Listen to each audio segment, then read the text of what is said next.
নতুন বিবাহ করেছে, ঘরের মধ্যে নতুন স্ত্রী বাসর ঘর করেছে। এইবার হযরতে হানজালা ফরজ গোসল হয়েছে। ফরজ গোসল করার জন্য হযরতে হানজালা তাদের মধ্যে লুঙ্গি নিছে, এইবার বাহিরে আসছে, পানির কাছে কাছে গোসল করবে। এমন সময় এলান হয়, আমার দয়াল নবীকে কাফের বেঈমান উহুদের যুদ্ধে শহীদ করিয়ে দিয়েছে। এই এলানটা যখন এই হানজালার কানের মধ্যে আসছে, হানজালা গোসল বাদ দিয়ে দাঁড়ায় গেছে, আর গোসল করবে না।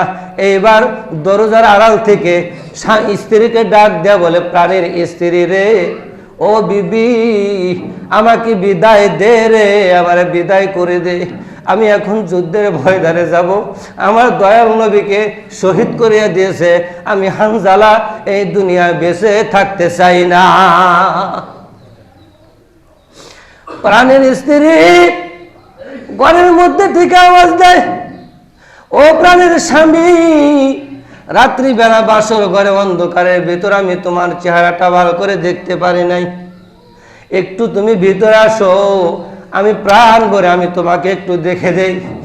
এবার হযরতে হানজালা জবাব দেয়, দরজার আড়াল থেকে, সামনাসামনি আসে না, দরজার আড়াল থেকে বলতেছে, ও প্রাণের স্ত্রী, তুমি বড় সুন্দরী, তুমি বড় সুন্দরী, সুন্দর চেহারাওয়ালা, আমি যদি ঘরের মধ্যে তোমার সামনে দাঁড়াই, আমি তোমার সুন্দর চেহারা দেখে আমি যদি তোমার প্রেমে পড়ে যাই, হয়তো আমি আর ওই যুদ্ধের ময়দানে যাইতে পারবো না।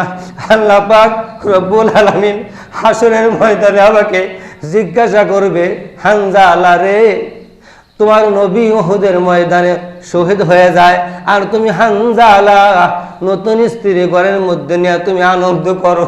আমি এই প্রশ্নের জবাব আমি আল্লাহকে দিতে পারবো না। এই হানজালা দরজার আড়াল থেকে এই কথা বলে ছেলের মতো এইরকম ভাবে উহুদের ময়দানে ছুটছে। হানজালা নবীর জন্য এমন ভাবে জীবন দিয়ে দিল, এই দুনিয়ার মানুষ তাকে গোসল করাইতে পারে নাই, এই দুনিয়ার পানি দ্বারা তাকে গোসল দেওয়া হয় নাই, এই দুনিয়ার কোনো জমিনে তাকে গোসল দেওয়া হয় নাই। আকাশের ফেরেশতারা আকাশের মধ্যে এই দুনিয়ার পানি দ্বারা নয়, জান্নাতি পানি দ্বারা হানজালাকে গোসল দিয়ে দিছে। বলেন সুবহানাল্লাহ।